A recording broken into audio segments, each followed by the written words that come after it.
Je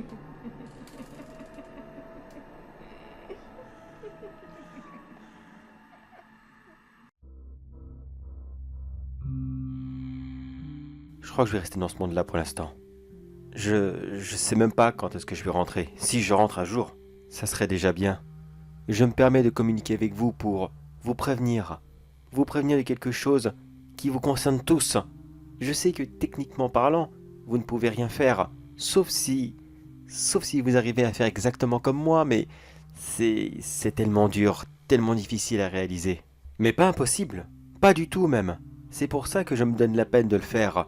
Car si je peux sauver ne serait-ce que quelques-uns d'entre vous, eh bien, ça sera toujours ça de gagner. Mon nom ne vous servira à rien, rien du tout. Sachez seulement une seule chose.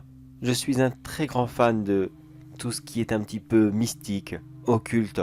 J'adore tout ce qui touche au paranormal, à toutes ces choses qu'on ne peut pas expliquer. Mais j'aime aussi être serein avec moi-même. Je sais, c'est un petit peu spécial, car le paranormal, c'est vraiment tout sauf normal. Oui, je sais, excusez-moi. Cette définition est peut-être un peu grossière, vulgaire même. Mais je sais pas vraiment comment le dire, à quel point ma situation est un petit peu spéciale. D'un côté, j'aime l'inexplicable, et de l'autre, j'aime être serein. J'aime faire du yoga, de la méditation, j'aime être zen, tranquille, sans prise de tête. Mais vous devez sûrement savoir qu'il y a quelque chose de similaire entre ces deux-là. Il y a une chose qui résume le paranormal et la sérénité, le voyage astral. Et oui, je sais très bien que pour beaucoup d'entre vous, le voyage astral est complètement farfelu, inexplicable, illogique même. Et je ne vous en veux vraiment, mais vraiment pas. C'est vrai que d'une certaine façon, s'imaginer être là, mais sans être là en même temps, son corps reste physiquement sur place, et pourtant notre esprit, âme, appelez ça comme vous voulez, se promène librement partout. Elle peut voir notre corps sans interagir avec, ni même avec qui que ce soit d'autre. Je sais que beaucoup d'entre vous ne croient même pas aux fantômes, alors le voyage astral, ça... Mais je ne suis pas là pour vous convaincre. Je suis là pour vous faire comprendre un réel danger. J'ai pratiqué la méditation durant des décennies. Je voulais à tout prix réussir au moins un voyage astral. Même si celui-ci devait être extrêmement court, je devais au moins y arriver. Juste une toute petite fois. Juste pour me convaincre moi-même. Les autres, c'est différent. Mais au moins me dire à moi-même que non, je ne suis pas fou. Non, je ne me suis pas tous les jours levé le matin en me disant « Bordel, ce que tu crois est débile !» On peut avoir ses convictions et ses croyances, mais au bout d'un moment, quand on n'obtient pas de résultat, eh bien on finit par douter soi-même. Mais un jour, ça y est, j'y suis enfin arrivé. Ça y est. Je me souviens que c'était un jour tout à fait ordinaire. Je n'avais rien consommé de spécial, rien fumé non plus. Faut bien le préciser. J'ai toujours été quelqu'un de sain, dans un corps sain. Jamais aucune cigarette, jamais aucune boisson, rien du tout. Comme tous les autres jours, je me suis simplement installé dans mon salon, j'ai mis ma musique préférée et je me suis détendu. Mais cette fois-ci, il y a eu un quelque chose et je sais pas, c'était comme une sensation de légèreté, comme si je pouvais voler dans mon environnement. Alors, je l'ai fait, enfin, d'une certaine façon. Je me suis levé et j'ai fait autre chose. Et quand je suis retourné dans mon salon, j'étais encore là, assis par terre sur mon tapis. Et j'étais extrêmement choqué. Je vous l'avouerai même que pendant un court instant, je croyais que c'était quelqu'un d'autre qui était chez moi. Je croyais que c'était un voleur, un imposteur, enfin bref, quelqu'un qui n'avait rien à faire ici. Mais j'ai très rapidement remarqué que cette personne ne m'était vraiment pas étrangère. Pas par rapport au physique. Je vous l'ai dit, j'étais quelqu'un de très simple. Je ne passais pas des heures et des heures scotché devant le miroir de ma salle de bain. Non, c'est mes vêtements que j'ai reconnus en premier. Étrange, n'est-ce pas? Mais pourtant, je me souvenais bien les avoir choisis ce matin. En plus, c'était mon t-shirt préféré. J'étais obligé de le reconnaître. Ne comprenant vraiment pas ce qu'il se passait, j'ai avancé doucement vers moi. Enfin, dans ma direction. Je sais pas si c'est vraiment clair, mais bref. Je suis, moi, avancé vers moi, qui était, lui, dans le salon. Putain, c'est incroyable, qu'est-ce que cette phrase ne veut rien dire. Mais après avoir passé un petit moment à me tourner autour, me toucher légèrement du bout du doigt et d'autres choses encore, J'en ai finalement convenu que oui, c'était moi, et oui, j'avais enfin réussi l'œuvre de ma vie, le voyage astral. Bon, ça n'a pas duré longtemps bien sûr. Quoi, une dizaine de minutes grand maximum. Je n'étais pas aussi bien entraîné que maintenant. Et quand quelqu'un a sonné à ma porte, cela m'a déconcentré et je suis retourné instantanément dans mon corps. Bon, je pense que tout le monde s'en fout de qui venait me rendre visite. Là n'est pas le sujet. Bien sûr, je voulais recommencer directement après le départ de mon visiteur, mais c'est très gourmand comment appeler ça? Je dirais pas énergie vitale, car est-ce que ça existe vraiment, ça? C'est un autre débat. Non, je dirais plutôt en force mentale, en force... Bon, on va dire énergie vitale, voilà. Je suis désolé, je n'ai pas d'autre mot. Même si je ne dis pas que j'y crois ou quoi que ce soit d'autre, je n'ai pas prouvé que ça existe. Mais on va essayer d'être le plus clair possible. Je suis vraiment désolé. J'aimerais utiliser des termes très simples, car oui, je voudrais vous encourager à le faire aussi. Et pour de très très bonnes raisons d'ailleurs.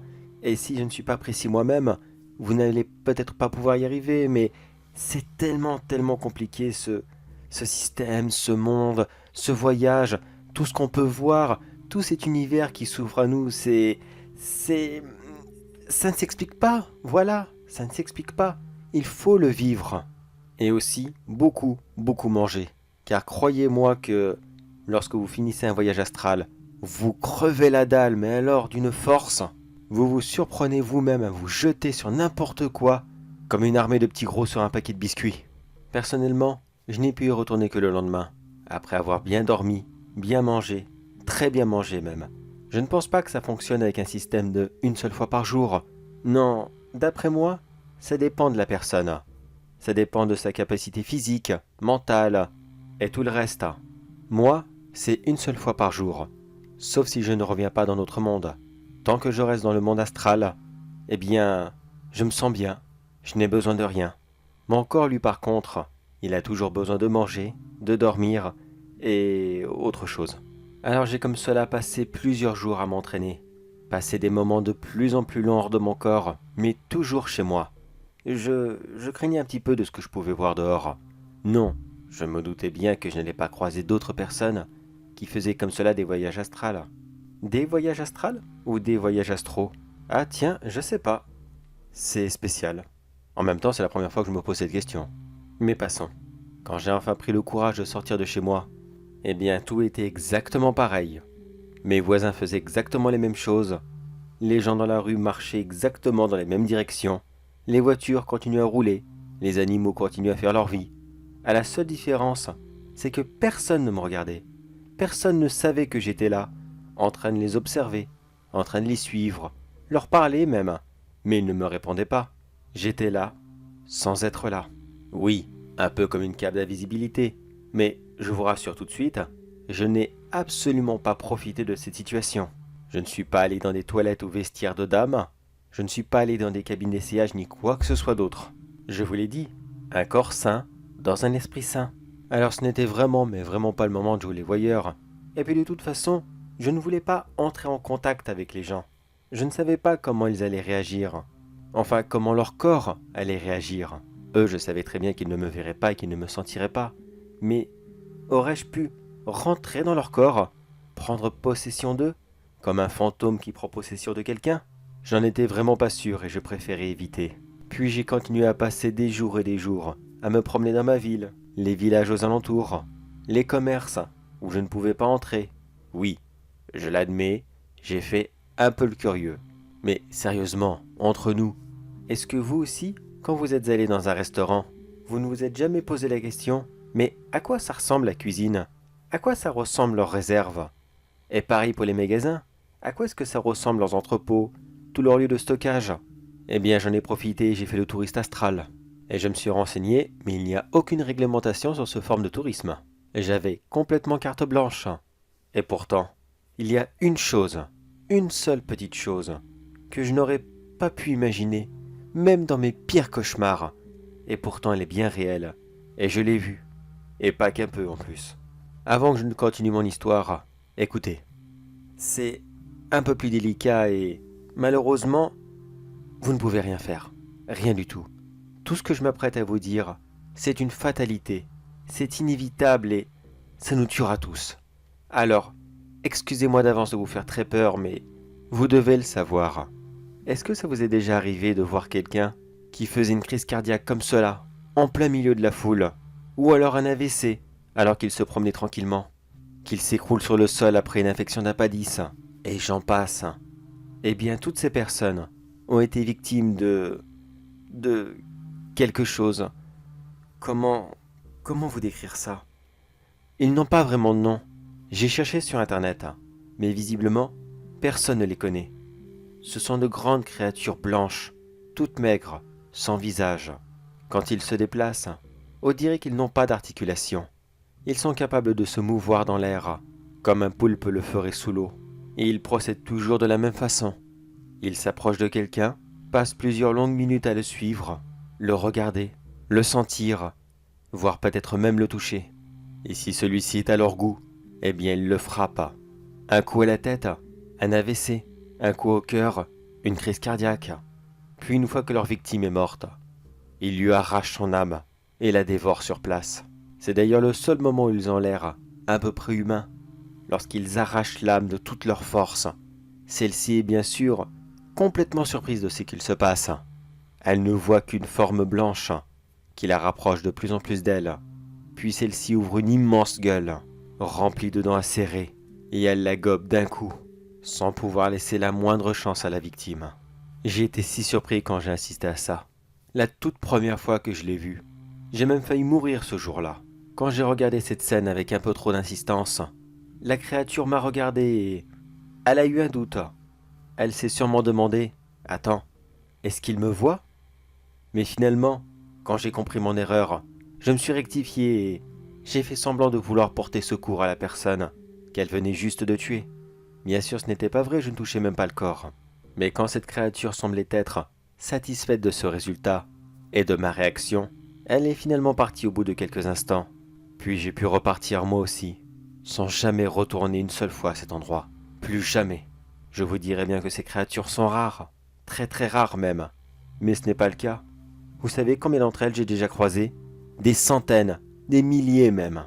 Je ne sais pas si ce sont elles qui nous font mourir de causes naturelles, la mort par vieillesse, pour ceux qui ne sont pas sûrs. Mais honnêtement, je préfère ne pas le savoir. Je préfère garder un minimum d'espoir qu'on peut quand même essayer de leur échapper. Essayer d'avoir une vie à peu près saine, même si je ne suis vraiment pas sûr si ces créatures ne provoquent pas volontairement des morts par crise cardiaque à ceux qui les mériteraient. Enfin, non, personne ne les mérite, mais vous voyez, un bon vivant qui aurait les artères bouchées, ou qui souffrirait d'énormément de cholestérol. Est-ce que ces créatures sont la mort? Est-ce qu'elles respectent un cycle naturel que nous provoquons nous-mêmes? Ou alors, est-ce qu'elles tuent volontairement des gens qui n'avaient absolument rien à voir avec cette histoire, qui étaient totalement en bonne santé, et qui justement les narguaient? Les narguaient car elles ne pouvaient pas l'atteindre, elles ne pouvaient pas la voir lui, alors elles ont décidé de se servir de par elles-mêmes. Honnêtement, je sais pas. Je ne sais pas du tout. Je n'ai jamais osé retourner voir les victimes. Car voyez-vous, il y a un petit souci en ce moment. Malheureusement, je suis curieux. Beaucoup, beaucoup trop curieux. Et je ne peux m'empêcher de regarder l'une de ces créatures quand je la croise. Ou alors, quand je les vois tuer quelqu'un. Et à force de les regarder comme cela, je pense qu'elles commencent à avoir des doutes. Surtout une en particulier. Bon, il est vrai qu'elles se ressemblent toutes, mais il y en a une qui a une genre de fente au niveau de la tête. Est-ce qu'elle s'est battue avec une autre créature? Est-ce qu'une âme lui a déjà opposé de la résistance? Je ne sais pas, mais je vous l'avouerai que cette idée me plaît quand même un peu. Il est vrai que je suis quelqu'un de serein et de pacifique, mais je sais tout de même me défendre. Si l'une de ces créatures m'attaque, j'aimerais savoir s'il est possible de réagir. Est-ce que croiser leur regard est une mort assurée? Ou alors non, est-ce qu'on peut se défendre, se protéger contre ces monstres? Bon, je n'irai pas moi-même provoquer le combat pour le savoir, mais au moins je vous préviens, vous, à tous ceux qui lisent ce message, car oui, je ne suis pas retourné dans mon corps depuis le temps. Il est toujours chez moi et il m'attend assis par terre. J'ai trouvé le moyen de communiquer avec vous avec les réseaux sociaux. Là, vous lisez ce texte que j'écris au fur et à mesure. J'aimerais retourner parmi vous, mais non. Non, je peux pas, je suis désolé. Mais je ne peux pas m'imaginer retourner comme vous, vivre tranquillement ma petite vie, sans savoir si l'une de ces créatures est juste là, à ma gauche ou à ma droite, ou alors en train de me regarder, face à moi, et qu'elle n'attend qu'une seule chose, c'est que je suis à son goût, que mon odeur lui plaise et qu'elle décide de passer à l'acte. Non, non, je peux pas. S'il doit y avoir quelque chose, si quelqu'un doit m'attaquer, je veux le voir. Je veux pouvoir me protéger. Je peux plus vivre comme ça. Je peux plus vivre dans l'ignorance. C'est pas possible. Écoutez, je peux pas tous vous surveiller. Je ne peux pas vous protéger. Mais s'il vous plaît, essayez de faire comme moi. Essayez de méditer. Essayez de vous projeter hors de vous-même. Essayez de devenir quelque chose de bien supérieur. Échappez-vous de leurs menaces. Libérez-vous de leur emprise. Et peut-être qu'avec un peu de chance, si on y parvient tous, peut-être qu'on arrivera à se débarrasser d'eux. Peut-être qu'ils mourront tous de faim et que l'humanité tout entière arrivera à se débarrasser de les dévoreurs d'âmes. Désolé, c'est peut-être pas top comme nom, mais je viens juste de l'inventer. Alors s'il vous plaît, à tous ceux qui liront cela, essayez, essayez au moins une fois, car croyez-moi que votre vie est en danger, et vous ne pouvez même pas vous défendre. Vous ne pouvez même pas le savoir quand ça vous arrivera. Et pourtant, ça vous arrivera au moins une fois. J'en suis sûr et certain. Et voilà. Au moins maintenant, ils sont avertis. J'ai fait tout ce que je pouvais. Maintenant, c'est à eux de voir ça. J'espère au moins qu'ils me croiront. J'espère qu'ils essaieront. Moi, j'aurais fait tout ce que je pouvais faire et... Qu'est-ce que c'est que ce bruit? Oh putain, il y en a un qui arrive. Il rentre chez moi. Allez, vite. Je fais semblant de faire quelque chose. Là, là, là. Ah, voyons. Où est-ce que j'ai mis cette télécommande? Ah, elle est juste là. C'est parfait. Mais non, finalement, c'est bon. Je n'en ai pas besoin. Je vais aller faire un peu de ménage, tiens. Oui, cet endroit est tellement dégueulasse, c'est vrai. Un peu de ménage fera le plus grand bien et... Oh merde, mon corps est juste à côté. Non, ne m'approche pas. Ne m'approche surtout pas. Non, non, non, non. Si tu t'approches, je me défends, je te préviens. Je te préviens. Oh putain, mais il était pas si fort que ça. Mais en fait, il était très faible. Alors c'est l'effet de surprise qui leur permet de faire cela. C'est grâce au fait que on ne les attend pas à voir venir qu'ils profitent de cette occasion pour nous dévorer sur place. Quelle bande de lâches. Ils profitent d'un instant de faiblesse, un moment où ce qu'on est vulnérable, qui est certes extrêmement court, mais largement suffisant pour eux. J'ai dit tout à l'heure que je ne pouvais rien pour l'humanité, mais finalement, je crois que j'ai changé d'avis.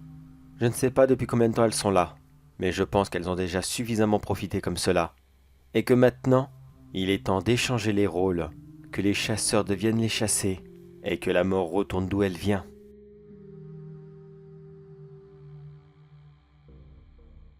Et voilà, messieurs, dames, vous avez lu en direct un témoignage vieux de 100 ans.